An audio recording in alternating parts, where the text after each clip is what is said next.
us. Why do you keep following me? Yeah. Why do you keep following me?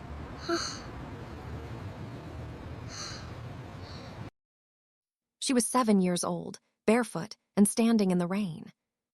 Ryu Seojun noticed her the way he noticed everything without looking. Peripheral, precise.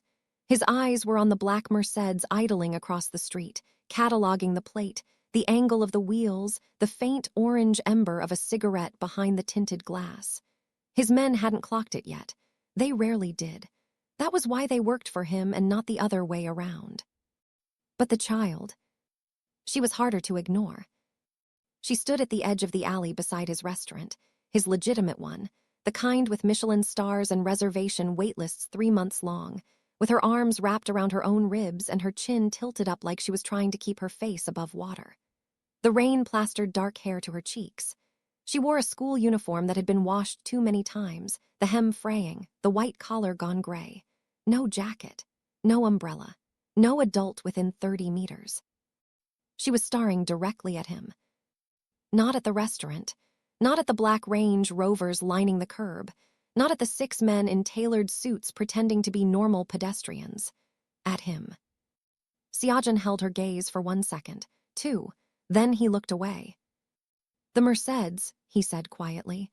"Black, partial plate ending in 74, run it." His lieutenant, Park Hyunwoo, touched his earpiece without breaking stride. "Done." They moved inside. The restaurant swallowed them in warmth and amber light. Low jazz, the smell of cedar and expensive wine. Seojun took his table in the back corner, always the back corner, always the chair facing the door, and accepted the glass of water his staff set before him without acknowledgement. The meeting began. Numbers were discussed. Territories. A shipment delayed in Incheon. A customs official who had recently developed expensive taste and needed reminding of where his salary actually came from. Seojun listened. He approved 3 things, rejected 1. The meeting lasted 11 minutes. When he stood, Hyunwoo fell into step beside him. "Mercedes is clean, registered to a logistics company in Mapo. Shell, probably. We're digging." "Keep digging." They stepped back outside. The rain had thickened. The alley beside the restaurant was empty. Seojun's eyes found the spot where the girl had stood.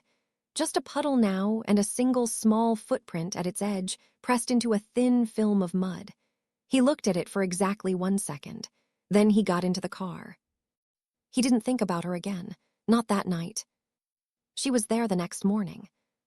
He arrived at 6:40 a.m. before his staff, before his drivers had finished their sweep of the block. The city was still quiet, gray with early light, the Han River fog sitting low over everything. His routine never changed. The walk from the underground car park to the restaurant's rear entrance was 42 steps. He had counted them once, years ago, and never needed to count again. She was sitting on the bottom step of the rear staircase. Same uniform, different day. Dry this time, but her shoes were wet, which meant she had walked through puddles to get here and hadn't thought to go around them, or hadn't cared. She had her knees pulled to her chest and a small canvas backpack beside her that had a rabbit keychain hanging from the zipper. When she heard him, she looked up. Those eyes. Dark and serious, and far too old for her face.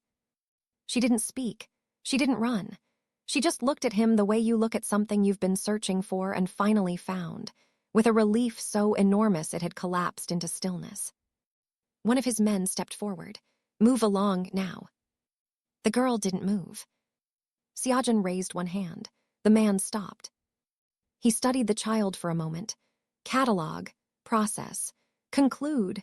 It was what he did with everything, with rivals, with balance sheets, with the barely detectable tremor in a man's hand that told him the man was lying. He applied the same precision now. 7, maybe 8 years old. No signs of physical injury visible. Malnourished, not severely, but the sharpness in her collarbone said she had not had a full meal in at least a day, perhaps more. She was frightened, but she was holding it. Whatever had driven her here had taken more from her than fear. It had taken the luxury of showing it. "What's your name?" he said, not a question, an opening. She pressed her lips together, then quietly, "Min Soyeon." "Who are you here for, Min Soyeon?" She didn't answer immediately. Her eyes moved across his face like she was checking something, verifying, as if she had practiced this moment and was now making sure he matched whatever she had prepared for. "You," she said. Silence. Behind him, he heard one of his men shift his weight. A small sound. The closest thing to discomfort they were permitted to express. Seojun looked at the child for another 3 seconds. Then he stepped past her, unlocked the rear door, and held it open. "Come inside," he said. "You'll eat something." She stood. She picked up her backpack carefully, both straps, like it contained something she couldn't afford to lose. She walked past him into the warmth without hesitation, as if she had been certain all along that he would let her in. He didn't know why she had come. He didn't know why he had let her. He followed her inside and let the door close behind him. Outside, unnoticed by everyone, the Mercedes with the partial plate ending in 74 rolled slowly past the restaurant. It didn't stop. It didn't need to. It had already seen what it came to see. Her name was Min Soyeon, and she ate like someone who had learned that food could disappear. Not messily, not frantically, but with a focused, quiet efficiency that told him she had gone without enough times to know never to waste a moment when it was in front of her. She worked through the bowl of rice and soft-boiled egg his kitchen staff had prepared without being asked. They had seen her, assessed her the same way he had, and acted without instruction. That was why he kept good staff. Seojun sat across the table with his coffee and watched her. She didn't fidget. She didn't fill the silence with nervous chatter. When she finished eating, she set the chopsticks down neatly, parallel, the way a child who had been taught proper manners would. Then she folded her hands in her lap and looked at him. "Thank you," she said, formal, careful. "How did you find this place?" he said. "I followed you." "From where?" She hesitated. "Hanam-dong, 3 weeks ago. You came out of a building and I followed you here." Hanam-dong, 3 weeks ago. He turned that over. He had a private office in Hanam-dong, above a gallery that sold contemporary art at prices designed to make the money inside it unremarkable. It was not a location his enemies knew. It was not a location anyone outside his inner circle knew. "You followed me from Hanam-dong to Gangnam," he said, "on foot." "I took the bus for part of it." One of his men made a sound near the door, something close to disbelief. Seojun silenced it with a look. "Why?" he said. The girl's hands tightened in her lap, the first crack in her composure. She was holding something back, not lying, but rationing, giving him pieces and keeping the center of it guarded. He recognized the instinct. He had developed the same one at approximately her age. "I needed to find someone like you," she said finally. "Someone like me. Someone who isn't afraid of bad men." The restaurant was quiet around them. Morning light was coming through the high windows now, pale and thin. Outside, the city was waking up, oblivious. In here, something was shifting in a way Seojun could not yet name. He looked at this child, her serious eyes, her fraying collar, the backpack she had placed on the seat beside her and not unzipped. "Are you in danger?" he said. She nodded once. "From who?" She opened her mouth. Then she closed it. Then she looked down at the table for 3 full seconds, and he watched her rebuild whatever wall she needed before she could speak again. "My mother's boyfriend," she said. The words landed simply. No drama in them. That was worse, somehow, than if there had been. Seojun set his coffee down. "Where is your mother?" "At work. She works the night shift at the factory in Gyuro. She leaves at 8 and comes back at 6 in the morning." She paused. "He comes at night, when she's not there." "Does your mother know?" Another pause, longer this time. "I tried to tell her. He told her I was making things up. She believed him." She said this without bitterness, which was the most heartbreaking way she could have said it. She loves him. She doesn't want to see it. Seojun was quiet. Outside, a delivery truck rumbled past. Somewhere in the kitchen, a pot clicked against a burner. Normal sounds. The world continuing as though nothing was happening in this back corner booth, where a 7-year-old girl was explaining, with devastating composure, Why she had spent 3 weeks tracking a man the Korean underworld called a ghost. "How long has this been happening?" he said. "Since last year, after he moved in." "Have you told anyone else? A teacher? Relatives?" "We don't have relatives here, and I was scared that if I told the school, they'd put me in a government home and I'd lose my mother completely." She looked up at him. "I didn't want to lose her. I just wanted it to stop." The logic was clean and terrible. The logic of a child who had been thinking about this for a very long time, turning it over, finding every exit blocked, and still refusing to stop looking for one. So she had looked for him. "Why me specifically?" he said. "You saw me in Hanam-dong and you decided to follow a stranger." For the first time, something that was almost shy moved across her face. Almost. She reached into her backpack and pulled out a photograph. Old, printed on cheap paper, slightly creased. She placed it on the table and pushed it toward him.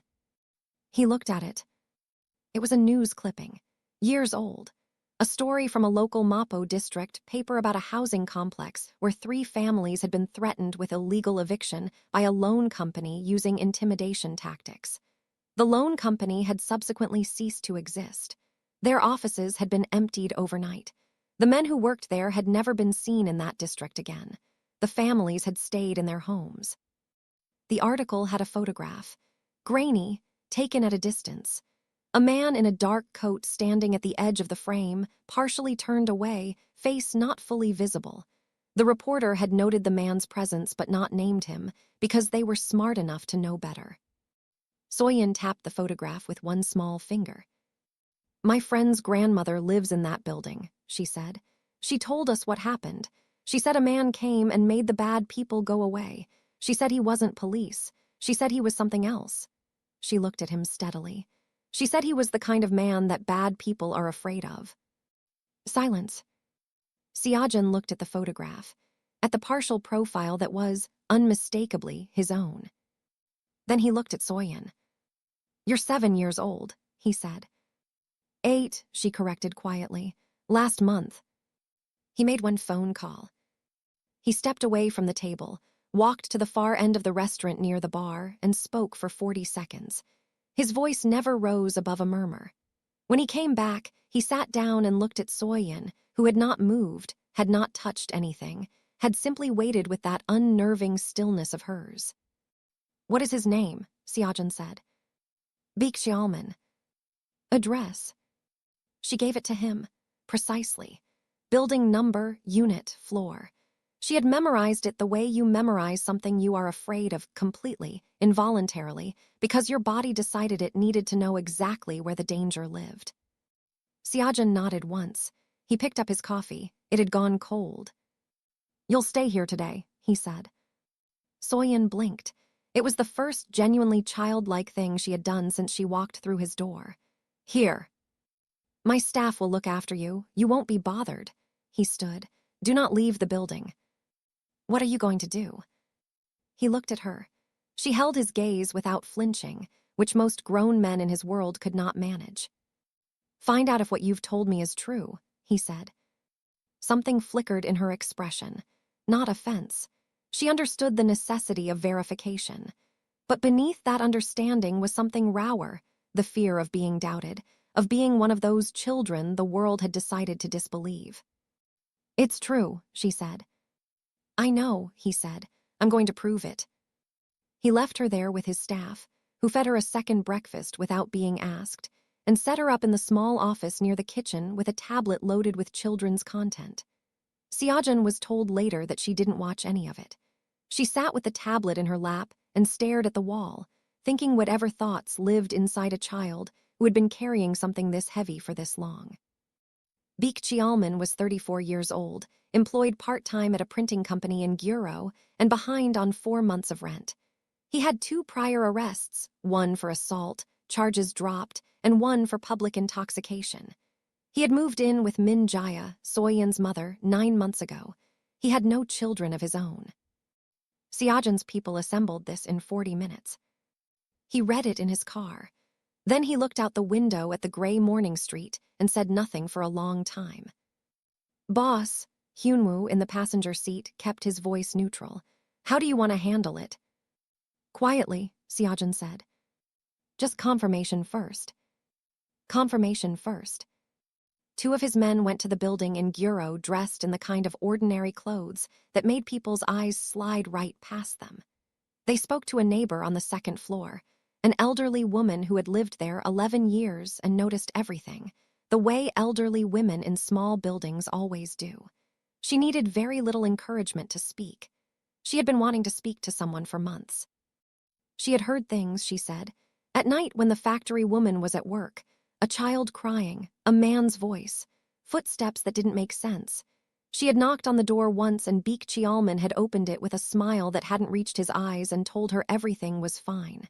The little girl had stood behind him and said nothing, but her face, the woman said, her face.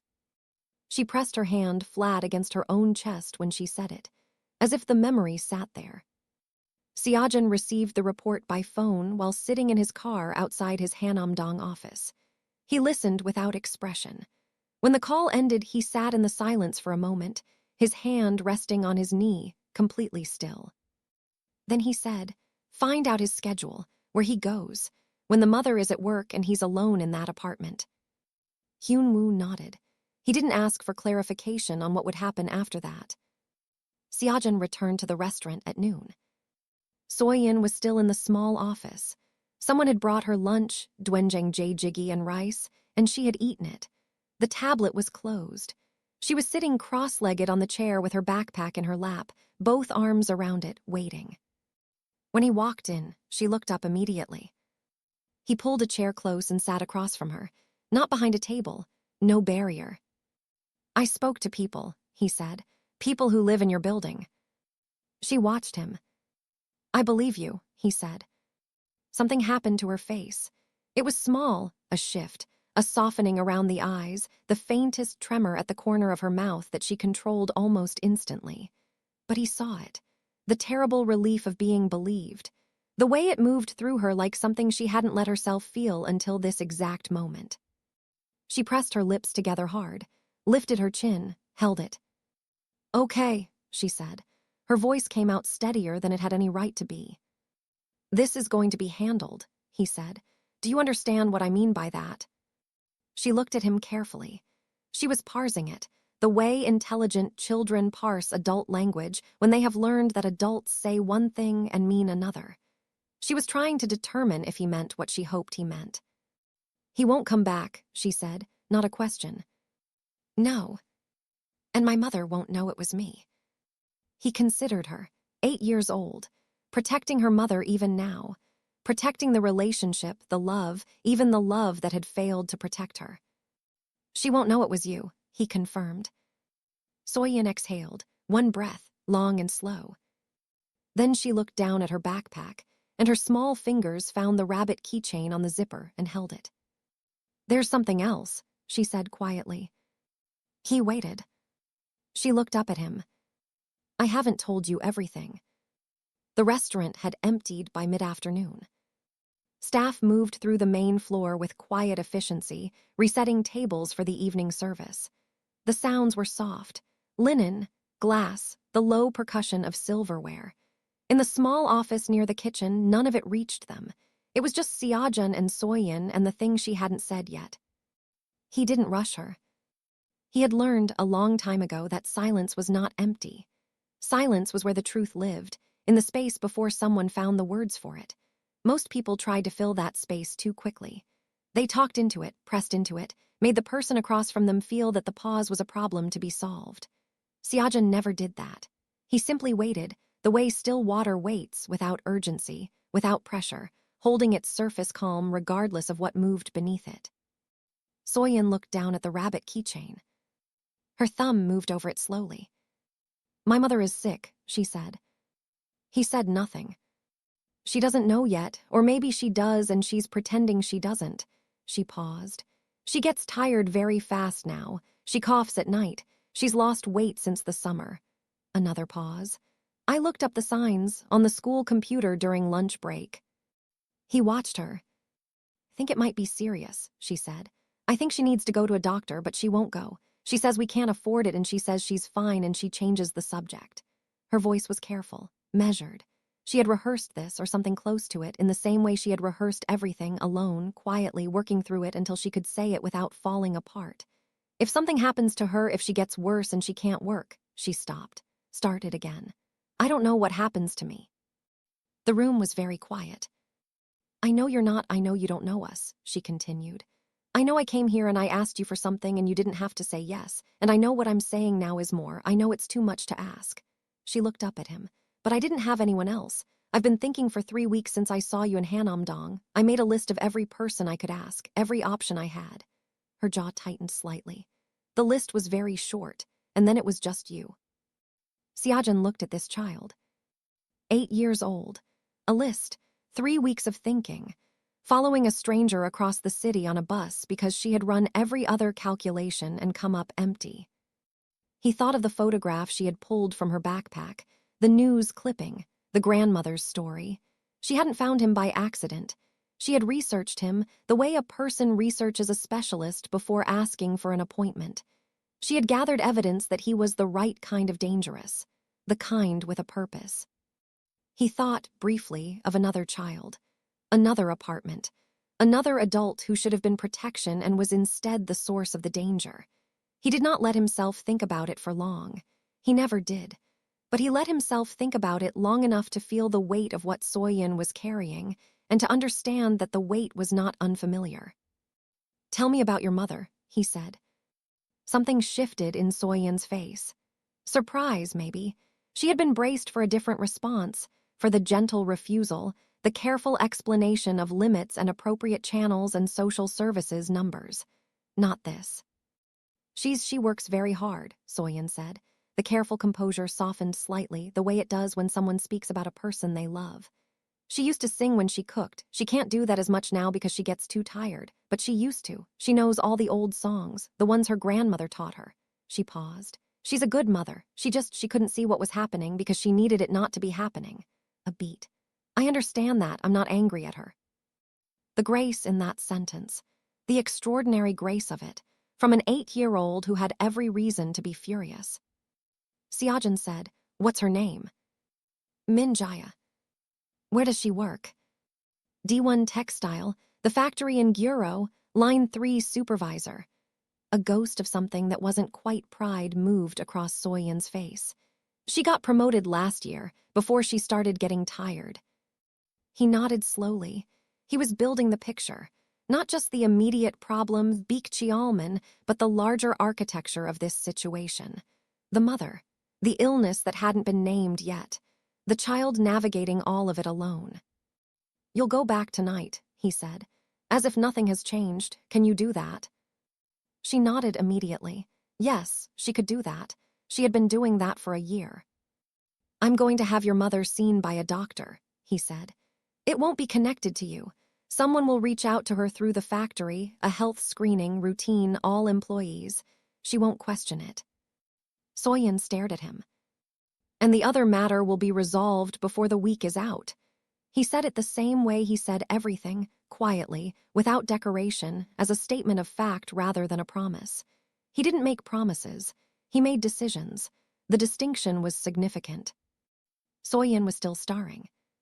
You're going to do all of that, she said slowly. For us. Yes. Why? He looked at her for a long moment. Then he said the truest thing he could say, which was also the most incomplete. Because no one else is going to. Her eyes went bright suddenly. Fast and unwanted, the way tears come when the body is ambushed by relief it wasn't ready for. She blinked. Hard. Twice. Her chin lifted. She did not cry. She held it. But her hand found the rabbit keychain and gripped it until her knuckles went pale. Baekjeolman liked to drink at a Pajang matcha 3 blocks from the apartment. He went on the nights Min Jaya worked. Always the same hours, 9 p.m. until the owner started stacking chairs, then the slow walk back through streets that were quiet enough to feel like permission. He was a creature of habit. Most men like him were. The predictability was a kind of arrogance. The belief that routine was safe because no one was watching closely enough to map it. Seojun's people had mapped it in less than 48 hours.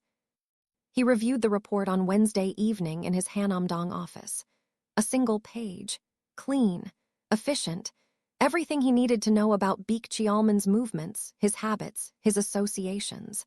The man had no meaningful connections to any organized entity. He was not protected. He was not watched over by anyone who would ask difficult questions about his sudden change in circumstance. He was, in every practical sense, alone. Seojun set the page down on his desk.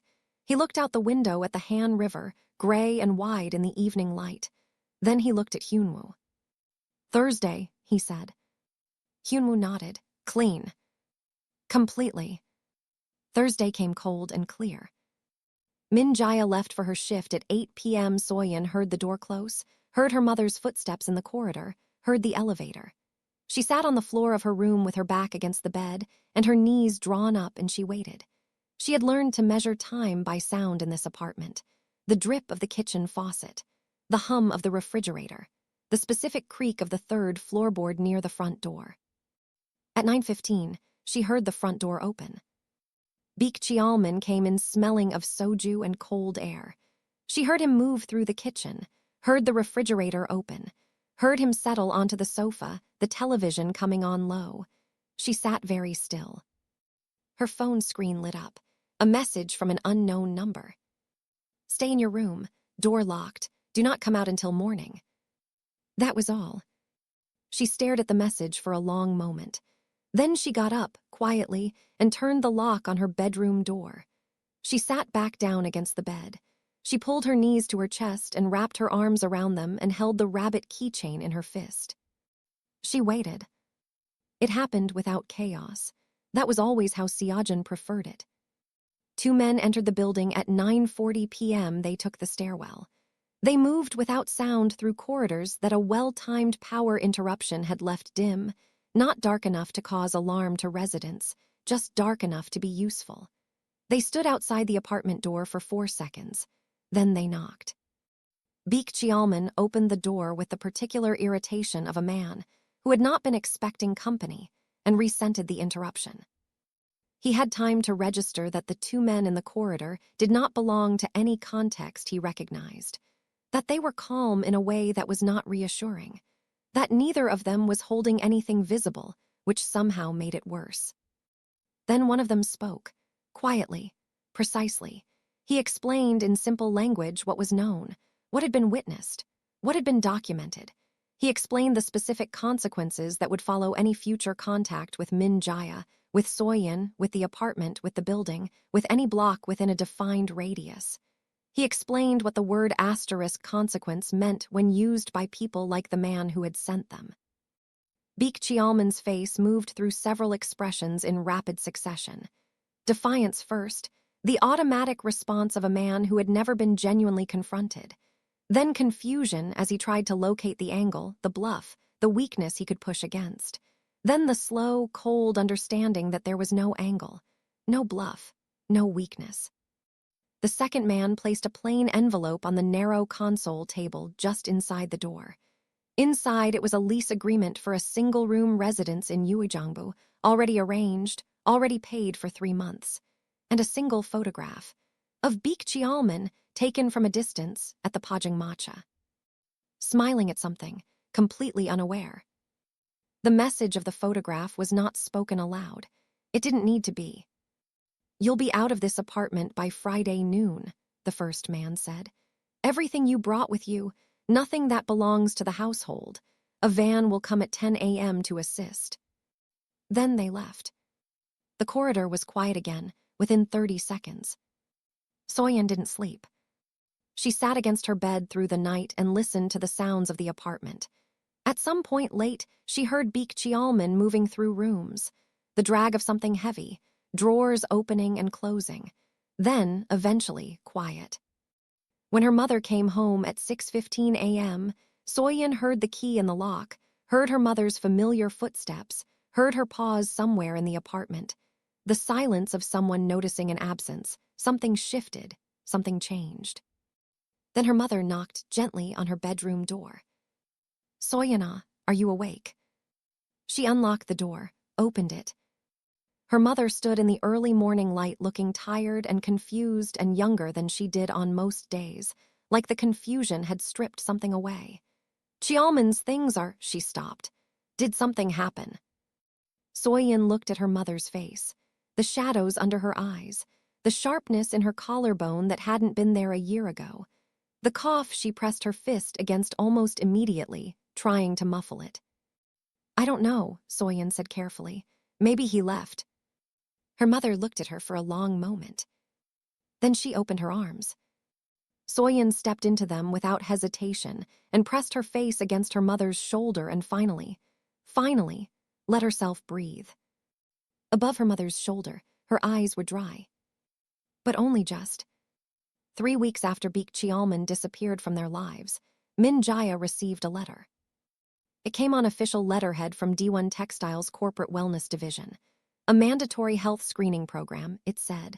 All employees, fully covered. Appointments had been arranged at a private clinic in Uido, one of those quiet, expensive places where the waiting rooms had real plants and the doctors had time to explain things properly. Jaya almost threw it away. She almost convinced herself she was too busy, too tired, that she was fine. Soyeon left it on the kitchen table every morning for 4 days until her mother laughed, exhausted and surrendering, and said fine. Fine. She would go. She went on a Tuesday. She came home 4 hours later and sat at the kitchen table and didn't say anything for a long time. Soyeon made tea. She set it in front of her mother and sat across from her and waited, the way she had learned to wait without pressure, without filling the silence. They found something, her mother said finally. In my lungs, early stage, they said. She stopped, pressed her lips together, tried again. They said early stage is treatable. They said if I had come 6 months later, it would have been a different conversation. She wrapped both hands around the mug. They already have a treatment plan. They said the cost is covered through the corporate program. She shook her head slowly. I didn't know D1 had a program like this. Soyeon said nothing. I've been so tired, her mother whispered. I thought I was just tired. I didn't want to know. She looked up. Her eyes were wet. Soyeon, I didn't want to know because I was scared that if something was wrong, I couldn't. Her voice broke cleanly, the way voices break when the thing being held finally becomes too heavy. I was scared I'd leave you alone. Soyeon got up from her chair. She walked around the table and put her arms around her mother's shoulders and pressed her cheek to the top of her head. You're not going to leave me, she said, quietly, certain. Her mother cried. Soyeon held her and did not. Seojun received the clinic's report through a separate channel. 1 page. Diagnosis, prognosis, treatment timeline. He read it at his desk in the Hanamdong office in the early morning before anyone else arrived. Then he set it down and looked out at the river for a while. Early stage, treatable, good prognosis with consistent care. He authorized the continuation of the coverage without discussion. His financial director would see it as a line item in the legitimate charitable arm of his holdings. No one would ask about it. No one would connect it to a small apartment in Guro or a child in a fraying school uniform. That was fine. It didn't need to be connected. She came back on a Saturday. He was at the restaurant when his staff told him there was a child at the rear entrance. He already knew who it was before he reached the door. Soyeon stood on the step with her backpack on both shoulders and her rabbit keychain catching the weak winter light. She looked different than the last time he had seen her. Not dramatically, just lighter. Something had been set down. The particular heaviness that had lived in her posture since the first night he had seen her standing in the rain was not entirely gone, but it had shifted, redistributed, made room for something else. She held out a folded piece of paper. He took it. He unfolded it. It was a drawing done in colored pencil on school paper. 2 figures, one tall in a dark coat, one small with a backpack. They were standing next to what appeared to be a building, his restaurant, he realized, identifiable by the small detail of a lantern she had drawn above the door. Beneath it, in careful Hangul, she had written, "Thank you, I will not forget." Seojun looked at the drawing for a long moment. He folded it once precisely and placed it in the inner pocket of his jacket, against his chest. My mother is getting treatment, Soyeon said. She's going to be okay. I know, he said. She looked at him. You knew before I did. Yes. She absorbed this without surprise. She had long since stopped being surprised by what he knew and when he knew it. She asked me how the clinic found us, how it was covered. A pause. I told her sometimes companies have programs people don't know about. That's accurate enough, he said. Something that was almost a smile moved across her face. Almost. It was restrained and brief and more eloquent than most people's full expressions. Is there anything you need? He said. She shook her head, then she stopped, reconsidered. Can I come back, not to ask for something, just, she looked past him into the warm interior of the restaurant, then back at him. Sometimes. He looked at this child who had tracked him across the city on a bus, who had made a list, who had held her composure through things that would have broken most adults, who had protected her mother even while her mother failed to protect her and found no bitterness in the contradiction because she understood love was not always equal to its intentions. He thought of the drawing in his pocket. Yes, he said, you can come back. She nodded once, formal, the way she did everything. Then she turned and walked down the steps and along the street without looking back, her backpack straight on both shoulders, the rabbit keychain swinging. Seojun stood in the doorway and watched until she turned the corner. Behind him, Hyunwoo said nothing. There was nothing to say. Some things did not require language. They only required that someone somewhere had decided to see, truly see, and then act accordingly, without announcement, without condition. The most dangerous man in the city went back inside.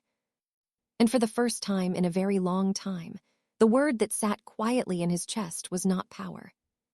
It was something closer to peace.